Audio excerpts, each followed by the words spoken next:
మన తండ్రి అయిన దేవునికి సమస్త మహిమ ఘనత ప్రభావములు కలుగునుగాక. మన ప్రభువును రక్షకుడునైన యేసుక్రీస్తు వారి అతి పరిశుద్ధమైన నామంలో ప్రియమైన దేవుని బిడ్డలందరికీ హృదయపూర్వకమైన ప్రేమ వందనములు తెలియజేసుకుంటున్నాను. దేవుని పరిశుద్ధ గ్రంథంలో నుండి నిర్గమకాండము 33వ అధ్యాయం 7 నుంచి 11 వచనముల వరకున్న వాక్య భాగాన్ని మనము ధ్యానం చేద్దాం. 7వ వచనమును చదువుకుందాం. అంతట మోషే గుడారమును తీసి పాళెము వెలుపలికి వెళ్ళి పాళెమునకు దూరముగా దాని వేసి దానికి ప్రత్యక్షపు గుడారమను పేరు పెట్టెను. యెహోవాను వెదికిన ప్రతివాడును పాళెమునకు వెలుపలనున్న ఆ ప్రత్యక్షపు గుడారమునకు వెళ్ళుచూ వచ్చెను. దేవుడు ఈ కొద్ది మాటలను మన కొరకు దీవించునుగాక. ప్రభునందు ప్రియమైన సహోదర సహోదరులారా, దేవునికి అవిధేయతను చూపి పోతదూడను తయారు చేయించుకొని ఆ ప్రతిమకు నమస్కరించి బలులను అర్పించి తినుటకు త్రాగుటకు కూర్చుండి ఆడుటకు దేవుని ఎదుట దుష్కార్యములు చేయుటకు పూనుకొనినటువంటి ఇశ్రాయేలీలను బట్టి దేవుడు ఎంతో ఆగ్రహించాడు. అయితే ఇశ్రాయేలీలకు అడ్డుగా మోషే దేవుని సన్నిధిని నిలిచి విజ్ఞాపన చేశాడు. ఆ తరువాత మోషే దేవుని పక్షమున ఎవరు ఉన్నారో నా యొద్దకు రండి అని చెప్పినప్పుడు లేవీయులందరూ మోషే చెంతకు చేరి వచ్చారు. ఈ పోతదూడ తయారు చేయించే పాపంలో పాల్గొన్న ప్రతి వారిని లేవీయులు కత్తివాత చేత హతము చేశారు. ఆ తరువాత ఇశ్రాయేలీల పేర్లు నమోదు చేయబడినటువంటి గ్రంథంలో నుండి నా పేరు తీసేయి ప్రభువా అని చెప్పి మోషే దేవునికి విజ్ఞాపన చేసినప్పుడు దేవుడు ఇశ్రాయేలీలకు చెయ్యాలి అనే కీడు విషయంలో సంతాపపడ్డాడు.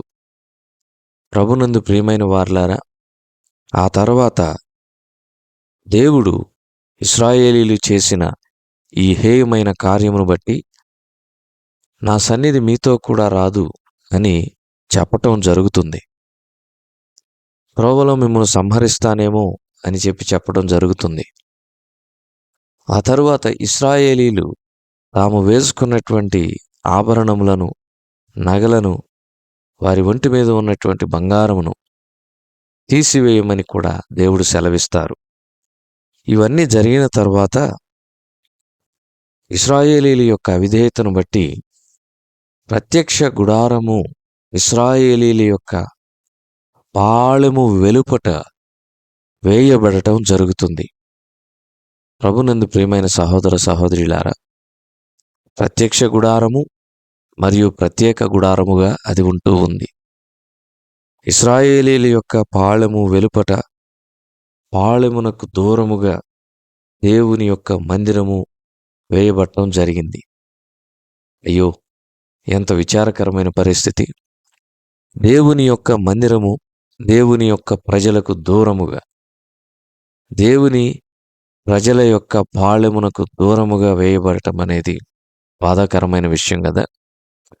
దయచేసి ఆలోచన చేయండి. ఈ దినాల్లో మందిరము ఎంత సమీపముగా ఉన్నా ఆ మందిరమునకు అందరూ రాలేక, సమీపముగా ఉన్న ఆ మందిరానికి సమయానికి కూడా రాలేక మందిరానికి దూరం అవుతూ ఉన్నారు చాలామంది. అయితే ఇశ్రాయేలీల పరిస్థితి చూడండి. దేవుని మందిరమే దూరముగా వేయబడింది.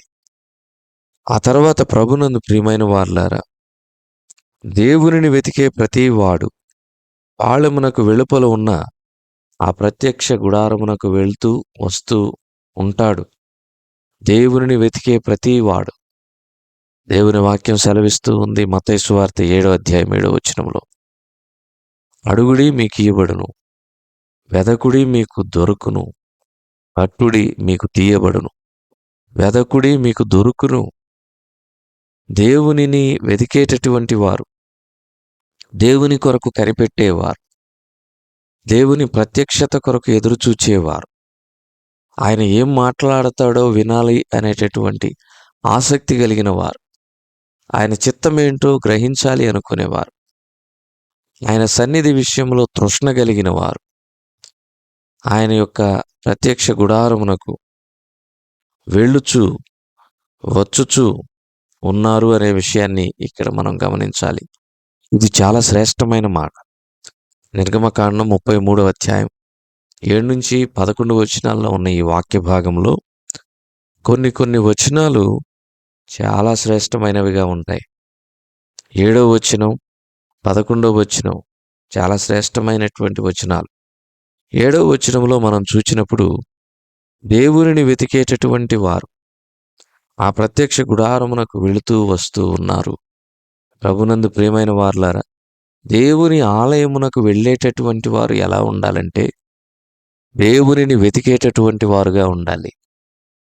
మనుష్యులను, వారి తప్పులను, వారి లోపములను వెతికేటటువంటి వారుగా ఉండకూడదు. సంఘ పెద్దలలోనూ సేవకులలోనూ తప్పులను, లోపములను వెతికేటటువంటి పనిలో బిజీగా ఉండకూడదు. వీరు ఏ బట్టలు వేసుకొచ్చారు, వీరి జీతం ఎంత, వీరి కుటుంబంలో ఏమైనా లోపములు ఉన్నాయా, ఇలాంటివి భౌతిక సంబంధమైనవి వెతికేటటువంటి వారుగా ఉండకూడదు. కొంతమంది చూడండి ఎలా ఉంటారంటే, ఏ చిన్న అవకాశం దొరుకుతుందా వీరితో వివాదం పెట్టుకుందామా, ఏ చిన్న అవకాశం దొరుకుతుందా వీరిని సూక్ష్మంగా ఏదైనా మాట వదులుదామా, ఇలాంటివి వెతుకుతూ ఉంటారు. తప్పులు వెతకటం, వివాదముల కొరకు అవకాశాన్ని వెతకటం, ఇవన్నీ సాతాను చేసేటటువంటి క్రియలు. ఇలాంటి క్రియలు దేవుని పిల్లల్లో ఉండకూడదు. దేవుని మందిరమునకు వచ్చుచూ పోవుచూ ఉన్నవారు దేవునిని వెతికేవారుగా ఉండాలి. ఆయన ఆలయములో ఆయన ప్రసన్నత కొరకు, ఆయన ప్రత్యక్షత కొరకు కనిపెట్టేవారుగా ఉండాలి. ఆయన మాతో మాట్లాడతాడు అనేటటువంటి నమ్మకముతో దేవుని యొక్క ఆలయమునకు వచ్చుచూ పోవుచూ ఉండాలి. ఆయన ఆలయమునకు ప్రవేశించేటప్పుడు కృతజ్ఞత అర్పణలు చెల్లించుచు లోపలికి వచ్చుచూ వెళ్ళేవారుగా ఉండాలి. ప్రభునందు ప్రియమైన సహోదర సహోదరులారా, గమనించండి. ఈ విధముగా మనము గనక ఉండకపోతే మనము దేవుని ఎదుట ఒక రోజున నిలవబడి లెక్క చెప్పాల్సి ఉంది. కాబట్టి దేవుని ఆలయమునకు వచ్చుచూ పోవుచూ ఉన్న మనము దేవుని వెతికే వారంగా ఉండాలి.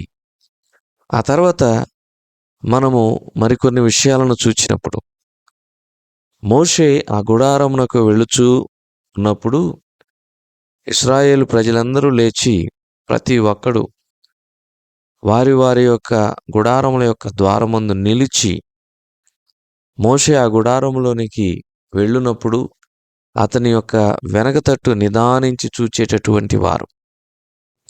మోషే ప్రత్యక్ష గుడారము లోపలికి వెళ్ళేటప్పుడు అతని వెనక తట్టు నిదానించి చూచేటటువంటి వారు. మోషే ఆ గుడారంలోనికి వెళ్ళినప్పుడు మేఘస్తంభము దిగి ఆ గుడారము యొక్క ద్వారమందు నిలిచేది. అప్పుడు దేవుడు మోషేతో మాట్లాడేవారు. మోషేతో దేవుడు ఎలా మాట్లాడేవారో తెలుసా? ఒక స్నేహితుడు మరొక స్నేహితునితో మాట్లాడినప్పుడు ఆ మాటలు ఎలా ఉంటాయో దేవుడు మోషేతో అలా మాట్లాడేవాడు. దేవుడు మోషేతో ఒక స్నేహితునితో మాట్లాడినట్లుగానే మాట్లాడేవాడు. ఇది వరకు ఆదికాండ గ్రంథంలో మనం చూచినప్పుడు అక్కడ దేవుడు అబ్రహాముతో కూడా, అబ్రహాము నా స్నేహితుడు, నేను చేయబోయే కార్యము నా స్నేహితుడైన అబ్రహాముకు ఎలా మరుగుపరిచేదను అని చెప్పి దేవుడు అనుకున్నట్లుగా మనం చూస్తూ ఉన్నాం.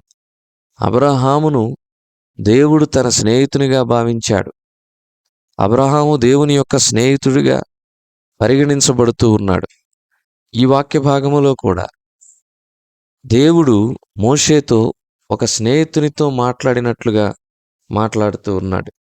కాబట్టి ప్రభునందు ప్రియమైన సహోదర సహోదరులారా, ఈ వాక్య భాగాన్ని మనం ధ్యానం చేస్తూ ఉన్నప్పుడు ఈ 11వ వచనం కూడా చాలా శ్రేష్టమైన వచనము. దేవుడు ఒక మనుష్యునితో స్నేహితుని వలె మాట్లాడటం అనేది ఆశ్చర్యకరమైన సంగతి. నిజమే, లోకంలో మనము ఎంతోమంది స్నేహితులను కలిగి ఉంటాం. ఒకసారి ఆలోచన చేయండి. మన స్నేహితులతో మనం ఎలా మాట్లాడతాం? చాలా సరదాగా మాట్లాడతాం. చాలా క్యాజువల్‌గా మాట్లాడతాం. చాలా ఇన్ఫార్మల్‌గా మాట్లాడతాం. చాలా ఫ్రీగా మాట్లాడతాం. Without any hurdles and barriers we will talk to our friends. ఎలాంటి అడ్డంకులు, ఆటంకాలు అంటే ఈ మాట మాట్లాడొచ్చా? మాట్లాడకూడదా? ఈ మాట మాట్లాడితే ఏం తప్పు పడతారో అని ఒకటికి 10 సార్లు ఆలోచించుకుంటూ, లెక్కలు వేసుకుంటూ, బయట వారితో మాట్లాడినట్లుగా ఒక గౌరవప్రదంగా, మర్యాదపూర్వకంగా మన స్నేహితులతో మనం మాట్లాడం. చాలా క్యాజువల్‌గా, చాలా సరదాగా, చాలా ఫ్రీగా మాట్లాడతాం. అలాంటిది సర్వసృష్టికర్త అయినటువంటి దేవాతి దేవుడు, జగద్రక్షకుడు, నిర్మాణకుడు, సకల చరాచర జగత్తును నిర్మించినటువంటి వాడు, ఆకాశ మహాకాశములు పట్టజాలని దేవాతి దేవుడు ఒక మానవునితో స్నేహితుని వలె మాట్లాడుతూ ఉన్నాడంటే ఆయన ఔన్నత్యము ఎంత గొప్పది. ఒకసారి ఆలోచన చేయండి ప్రభునందు ప్రియమైన వారలారా. దేవుడు మోషేతోనే కాదండి, మోషే వలె జీవించే ప్రతి ఒక్కరితో కూడా ఒక స్నేహితునితో మాట్లాడినట్లుగానే మాట్లాడతాడు. మోషే వలె సాత్వికము కలిగిన ప్రతి ఒక్కరితో కూడా ఒక స్నేహితునితో మాట్లాడినట్లుగానే మాట్లాడతాడు. దయచేసి ఆలోచన చేయండి ప్రభునందు ప్రియమైన సహోదర సహోదరులారా. ఇది చాలా గొప్ప విషయం కదా. ఒక స్నేహితునితో మాట్లాడినట్లుగా దేవుడు మోషేతో మాట్లాడుతూ ఉన్నాడు. ఈ ఉదయకాల సమయంలో ఈ విషయాన్ని మనం జ్ఞాపకం పెట్టుకోవాలి. స్నేహితునితో మాట్లాడినట్లుగా మాట్లాడుతూ ఉన్నాడు. 2, దేవుడు ముఖాముఖిగా మాట్లాడుతూ ఉన్నాడు. ఇది కూడా చాలా శ్రేష్టమైనటువంటి విషయం. ముఖాముఖి. మనం ఎప్పుడు మాట్లాడినా సూటిగా, ముఖాముఖిగా మాట్లాడాలి. దొంగచాటుగా, చాటుమాటుగా ఉన్న విషయాన్ని మరుగు చేసి సగం చెప్పి సగం చెప్పకుండా వక్రీకరించి మనము మాట్లాడకూడదు. మనం ఎప్పుడు మాట్లాడినా మన మాటలు అవునంటే అవును, కాదంటే కాదుగా ఉండాలి. దేవాతి దేవుడు అలాగే మాట్లాడతారు. దేవాతి దేవుడు మనలను కూడా అలాగే మాట్లాడమని చెబుతూ ఉన్నారు.